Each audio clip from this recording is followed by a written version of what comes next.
दोस्तों मैं सत्यन अहमद। दोस्तों सीमा भाभी इस वक्त दाने दाने को मोहताज है।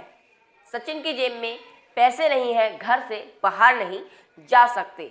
और वहीं दूसरी तरफ पाकिस्तान में अंजू नसरुल्लाह के साथ क्या गुण खिला रही है। आज इन दोनों मोहतरमाओं की जानकारी आज हम सारे आपके सामने रखेंगे। क्या कर रही हैं ये दोनों मोहतरमाएं और इस वक्त इन दोनों मोहतरमाओं के क्या हाल है, ये सब जानकारी देने से पहले, लेकिन इससे पहले आप लोगों को पाकिस्तान की एक जानकारी और दे दें। अंजू जिस अपने दोस्त खैबर पख्तूनख्वा में गई है, वहाँ पर एक बॉम्ब ब्लास्ट हुआ है। जी हाँ, जहाँ पर बॉम्ब ब्लास्ट हुआ है वहाँ पर लगभग 35 लोगों की मौत हो गई है और 200 लोग घायल बताए जा रहे हैं।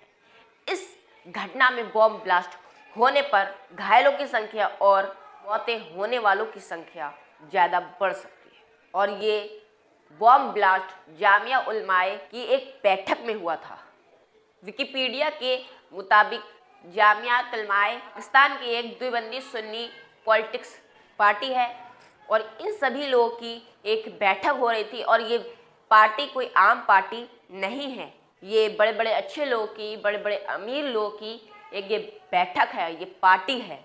जब ये इस पार्टी में बॉम्ब ब्लास्ट हुआ तो इसमें 35 लोग मारे गए। जामियत उलमाए इस्लाम 1945 में इस्टैब्लिश हुई और इसके लीडर फजलुर रहमान है। यानी कि ये ब्लास्ट हुआ है, ये कहीं ना कहीं राजनीति के चलते हुआ है, लेकिन क्योंकि ये जामियत उलमाए इस्लाम पॉलिटिशियन पार्टी है पाकिस्तान के अंदर और जो मीटिंग हुई थी ये एक पॉलिटिकल मीटिंग हुई थी। तो आगे देखते हैं अब मरने वालों की संख्या कितनी ज़्यादा बढ़ती है।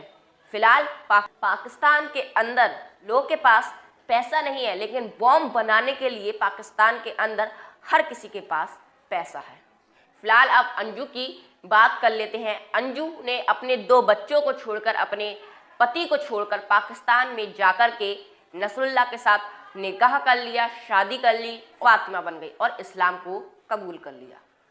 अब आपको ज़रा थोड़ी सी अंजू की ताज़ा खबरें बता दें।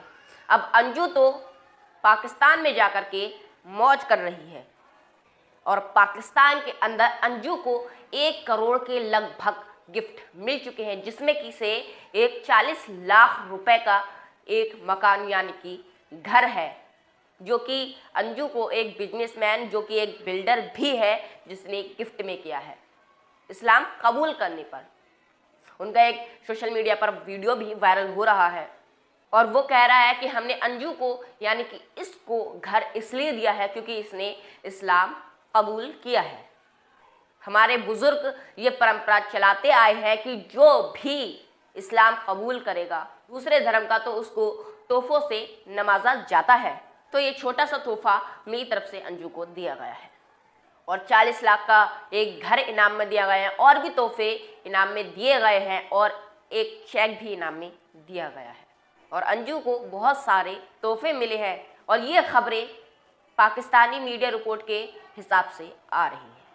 अब अंजू तो पाकिस्तान के अंदर मौज कर रही है, लेकिन यहाँ पर सीमा भाभी की बात कर लेते हैं। अब भाई सीमा भाभी तो इस वक्त बहुत ही ज़्यादा परेशान है। अब भैया सीमा भाभी तो गैर पासपोर्ट के आई है, बिना किसी चीज़ के आई है और उनको अब भारत के अंदर गिरफ्तार कर लिया है और रिपोर्ट दर्ज होने के बाद, FIR दर्ज होने के बाद सीमा भाभी को और सचिन के घर वालों को घर से निकलने पर रोक लगा दी गई है। और अब सचिन और सीमा और सचिन के घर वाले अब घर से बाहर नहीं निकल पा रहे हैं, जिससे कि वो काम धंधा नहीं कर पा रहे हैं और काम धंधा ना करने की वजह से घर में राशन भी खत्म हो गया है और पैसे भी नहीं। काफ़ी ज़्यादा दिक्कत हो रही है सीमा और सचिन के परिवार को। हालात कुछ ऐसे हो गए कि अपना घर छोड़ करके, दूसरों का घर छोड़ करके रहने पर अपने घर में मजबूर हो गए हैं और सचिन और सीमा भाभी इस वक्त दाने दाने को मोहताज है।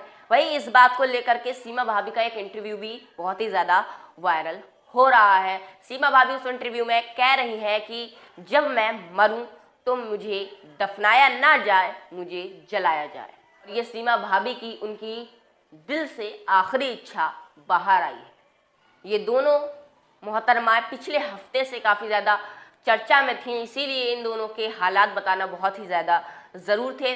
फिलहाल सीमा हैदर के जो भी पासपोर्ट वगैरह है, वो जो भी है वो पाकिस्तान के एम्बेसी को भेज दिया गया है दिल्ली के अंदर, और ये सब चीज़ें एम्बेसी ले लेगी और जांच पड़ताल की जा रही है कि ये पाकिस्तान की है या फिर नहीं।